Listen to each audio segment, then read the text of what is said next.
Hello, welcome to my channel. My name is Michelle, the Keto Witch. Are you ready to start a keto diet?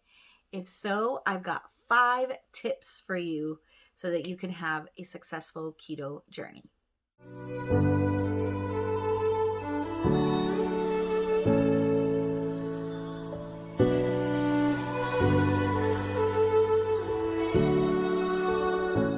First thing you want to do is research the diet. Make sure it's right for you. And like I've said in the past, you want to make sure that you have spoken to your doctor, make sure that you're going to be okay doing the keto diet. And the reason being is you want to check your levels, to see if you're going to need supplements like B12, D, or iron. And if you have any questions on that, I will link my video up here on the top so that you can go more into detail about what supplementation sometimes people doing the keto diet need.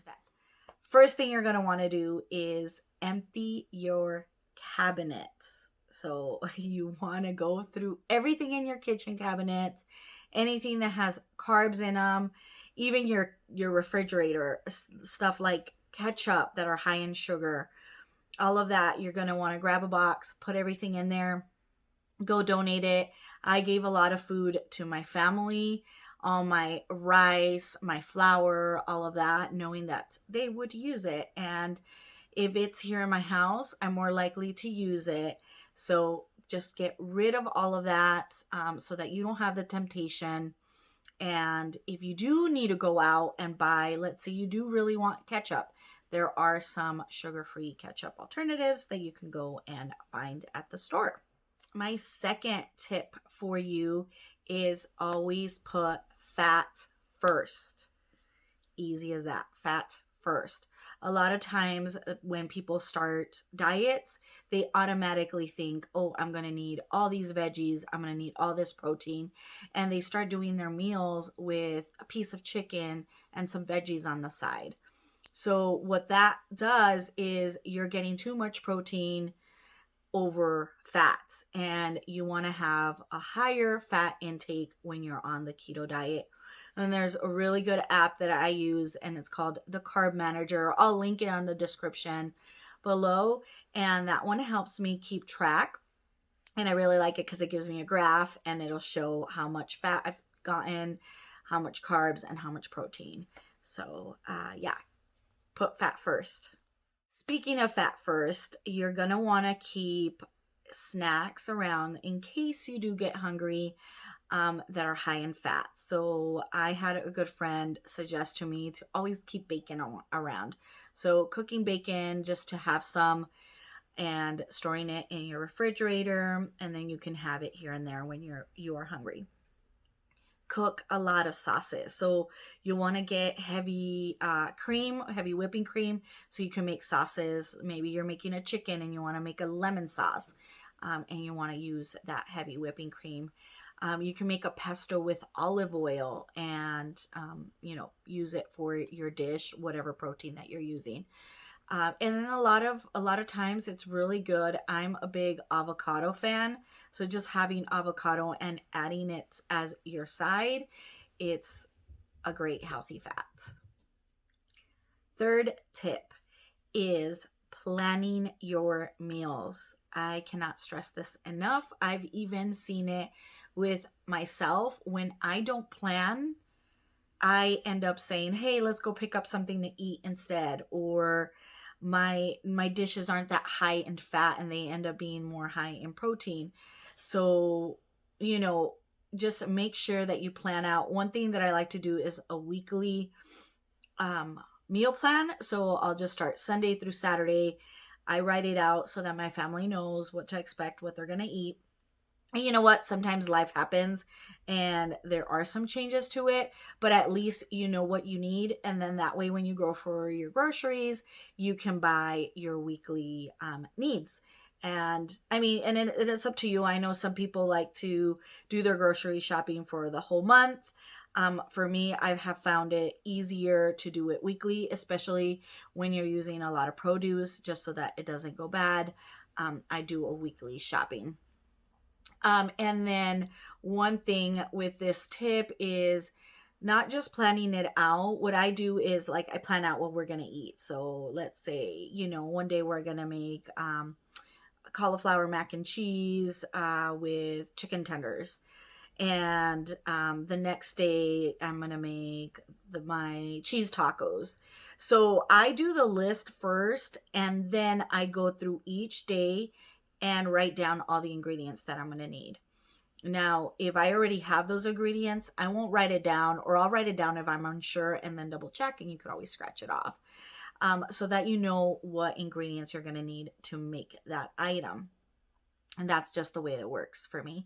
I use a lot of magazines. Like if I go to a lot of Bookman's. Bookman's here in Arizona is a trading book place where you can go and get used magazines or books and stuff like that. So I've gotten a lot of keto books. I've gotten a lot of magazines that I read and get some recipe ideas.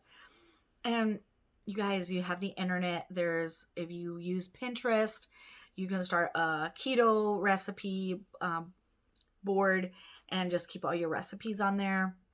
There's a lot of people out there putting a lot of recipes. You could even be here on YouTube and find recipes on here. And if you do want my cauliflower mac and cheese recipe, I'll link it above me as well, so you can go and check that out. Another thing that you could do is meal prep.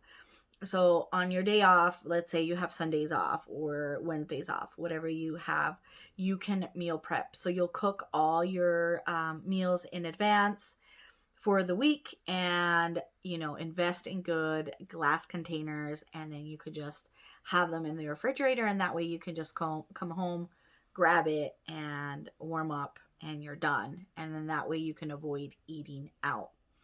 Now, if you do plan on eating out and you're wondering like, well, what can I eat? Can I still eat out if I'm a keto? Stick around till the end of the video, and I'm going to give you some of my favorite eating out things that I do so that I could still stay on my keto diet. Fourth tip that I have for you.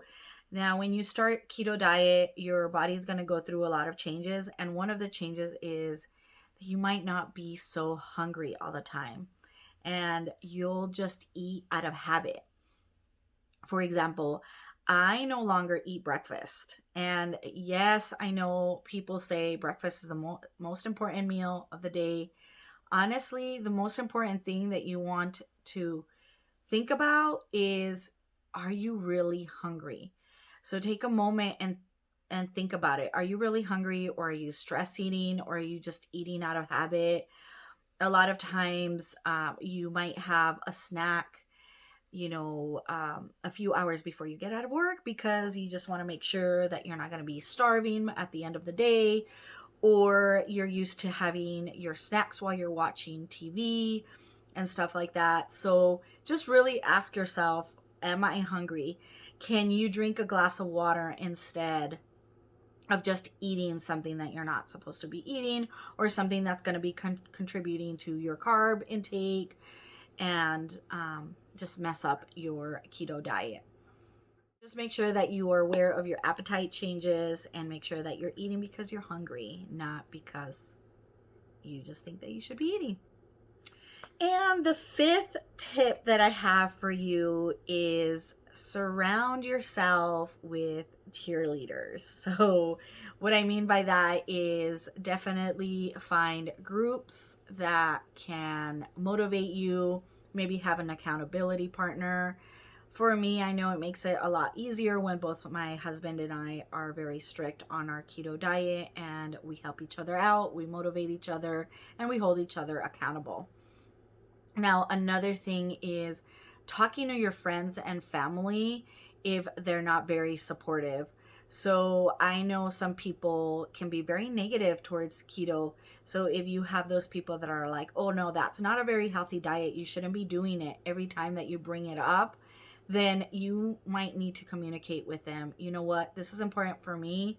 Let me try this out and see if it works for me. And I would really appreciate it if instead of putting it down, you would cheer me on. And, just like sharing your little celebrations. Let's say you weigh yourself. I weigh myself weekly, and I share it with my son. I share it with my husband if I lost weight. So just so that it can cheer you on, even if you don't. Like if there's been times where I'm like, oh, I gained 2 pounds. Why did I gain 2 pounds? And just hearing it from somebody else, they're like, but did you lose inches? Or it's okay, you can still do it. Maybe like next week, or what can we do? What did you do differently this week? So having that around you makes it so much easier, because if you're getting all that negativeness about the keto, you're gonna be like, yeah, that's right, hand me those nachos, or whatever.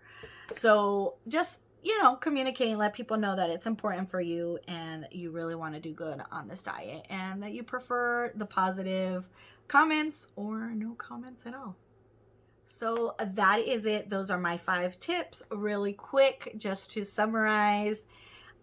You want to empty your cabinets. You want to put fat first. You want to plan your meals. You want to make sure you're hungry, and you want to have those positive motivators, so your cheerleaders. So as promised, I am going to share with you a couple of things that I like to grab if I'm on the go, if I really need to eat out. Now, eating out for lunch or dinner, one of my favorite places to go is Chipotle. Or Chipotle, however you want to say it. If that's one of the options that you might have if you really need to go out to eat. And I always get the burrito bowl. I change around proteins, but my favorite protein to have with it is the carnitas. And then I just have the romaine lettuce. I make sure I add cheese, sour cream, and yes, I know the guacamole is extra. You add the guacamole because that's all high in fat, and you want all those sauces. Anywhere that you go, just order a burger without the bun, or you could get it lettuce wrapped. A lot of places do that now. But my favorite place to go is In-N-Out.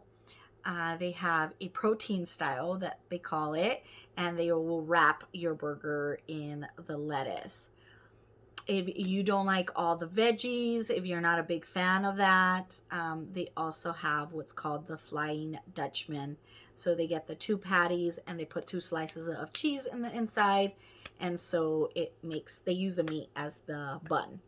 So that's also a really good thing that you can, or a good option that you can have. So those are my favorite eating out options that you have, that I use, that you can use. And, there's a lot of places you do want to avoid maybe eating a lot of like Mexican or sushi, even Chinese food. Sometimes they use a lot of rice, so you want to be careful with that, but there is some options. Let me know if you guys want me to do like a detailed video on what specifics to get from each type of restaurant. Maybe that would be fun, and I can help you know what to get from there.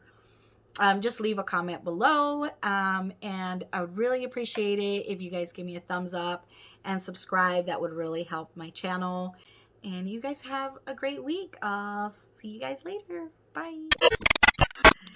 Hello, welcome to my and while you're